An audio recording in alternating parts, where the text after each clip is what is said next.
రాహుల్ గాంధీకి లోక్సభలో ప్రతిపక్ష నేతగా గుర్తింపు లభించింది. గత 2 ప్రభుత్వాల్లో కాంగ్రెస్ కి సరిపడా సంఖ్యాబలం రాకపోవడంతో ప్రతిపక్ష హోదా లభించలేదు. ఈసారి లోక్సభ ఎన్నికల్లో కాంగ్రెస్ కి 99 సీట్లు రావడంతో ప్రతిపక్ష హోదా లభించింది. అయితే 2.5 దశాబ్దాల రాజకీయ జీవితంలో రాహుల్ గాంధీ రాజ్యాంగబద్ధ పదవి చేపట్టడం ఇదే తొలిసారి.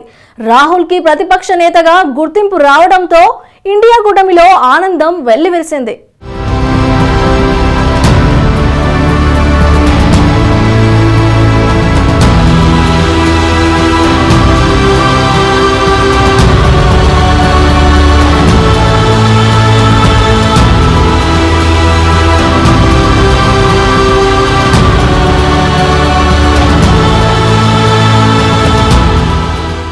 లోక్సభలో ప్రతిపక్ష నేతగా కాంగ్రెస్ అగ్రనేత రాహుల్ గాంధీకి గుర్తింపు లభించింది. లోక్సభ సచివాలయం ఈ మేరకు ఒక నోటిఫికేషన్ విడుదల చేసింది. పార్లమెంటు దిగువ సభ అయిన లోక్సభలో కాంగ్రెస్ పార్టీ నాయకుడు ప్రతిపక్ష నేతగా ఉండడం దాదాపు 10 ఏళ్ల తర్వాత ఇదే తొలిసారి.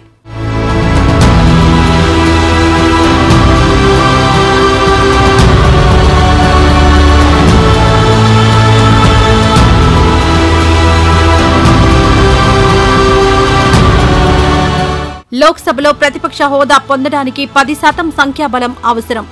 అయితే ప్రతిపక్షాలకు 10% సంఖ్యాబలం లేకపోవడంతో 16, 17 లోక్సభల్లో ఎవరికీ ప్రతిపక్ష హోదా లభించలేదు. 16, 17 సభలలో కాంగ్రెస్ పార్టీకి వరుసగా 44, 52 స్థానాలు మాత్రమే రావడంతో ఆ పార్టీని ప్రధాన ప్రతిపక్షంగా గుర్తించలేదు. సంఖ్యాబలం రీత్యా అతిపెద్ద విపక్షంగా మాత్రమే పరిగణించారు. ఫలితంగా లోక్సభలో ప్రతిపక్ష నేత లేకుండా 10 ఏళ్లు గడిచిపోయాయి.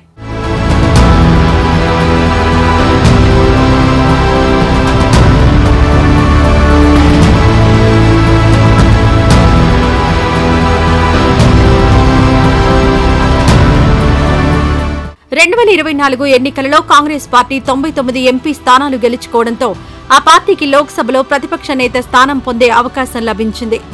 ఈ మేరకు రాహుల్ గాంధీకి ప్రతిపక్ష నేత హోదా ఇస్తున్నట్లు లోక్సభ సెక్రటేరియట్ ఒక నోటిఫికేషన్ జారీ చేసింది. వాస్తవానికి పార్లమెంటరీ ప్రజాస్వామ్యంలో ప్రతిపక్ష నేత పాత్ర కీలకం. ప్రభుత్వం తీసుకునే నిర్ణయాలలోని మంచి చెడ్డలను ఎత్తిచూపడం, సభను ప్రజలకు జవాబుదారీ చేయడం, ప్రభుత్వం చేసే ప్రతిపాదనలు, విధానాలకు ప్రత్యామ్నాయం చూపాల్సిన బాధ్యత ప్రతిపక్ష నేతపై ఉంటుంది. లోక్సభలో ప్రతిపక్ష నేతను షాడో ప్రధానిగా అభివర్ణిస్తారు.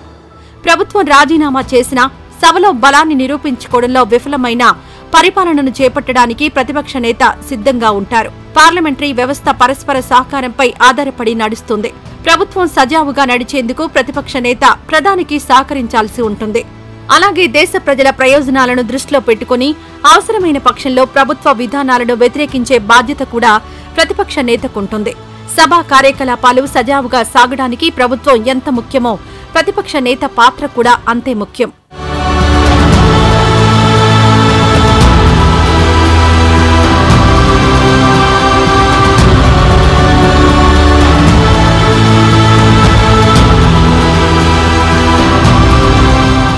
ప్రతిపక్ష నేతగా తనకు గుర్తింపు రావడం పట్ల కాంగ్రెస్ అగ్రనేత రాహుల్ గాంధీ స్పందించారు.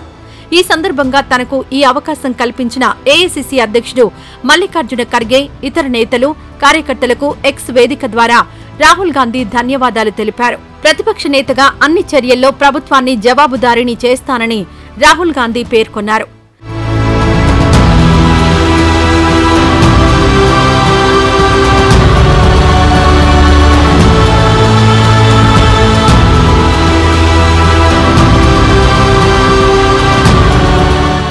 విపక్ష నేత పదవిని తాను ఒక బాధ్యతగా నిర్వహిస్తానన్నారు రాహుల్ గాంధీ. ప్రతిపక్షాలందరి తరపున పార్లమెంట్లో ప్రజావాణి వినిపిస్తానని వెల్లడించారాయన. ప్రజల హక్కులు, ప్రయోజనాలను కాపాడడానికి విపక్ష నేత పదవిని ఒక వేదికగా తాను ఉపయోగించుకుంటున్నానన్నారు కాంగ్రెస్ అగ్రనేత. ప్రజా సమస్యలు, వారి అభిప్రాయాలను వారి తరపున లోక్సభలో 100% ప్రస్తావిస్తానన్నారు రాహుల్ గాంధీ.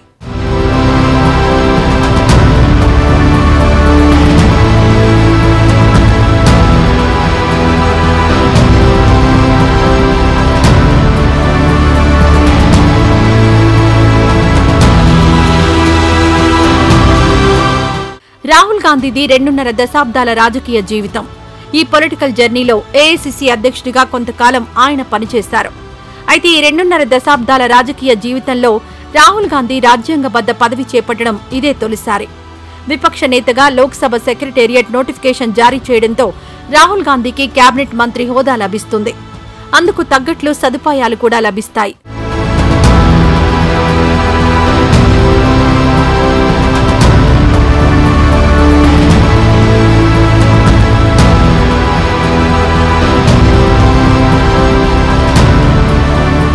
ప్రతిపక్ష నేతగా లోక్పాల్, చీఫ్ ఎలక్షన్ కమిషనర్, ఎన్నికల కమిషనర్లు, సిబిఐ డైరెక్టర్, సివిసి, సిఐసి వంటి కీలక పోస్టుల ఎంపిక సంఘాల్లో రాహుల్ గాంధీ కూడా ఒక సభ్యుడిగా ఉంటారు.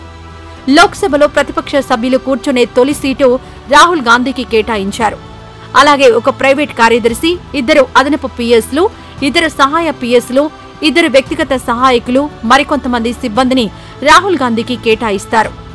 మొత్తం మీద రాహుల్ గాంధీకి ప్రతిపక్ష నేతగా గుర్తింపు రావడం పట్ల ఇండియా కూటమి శిబిరంలో ఆనందం వెల్లివిరిసింది.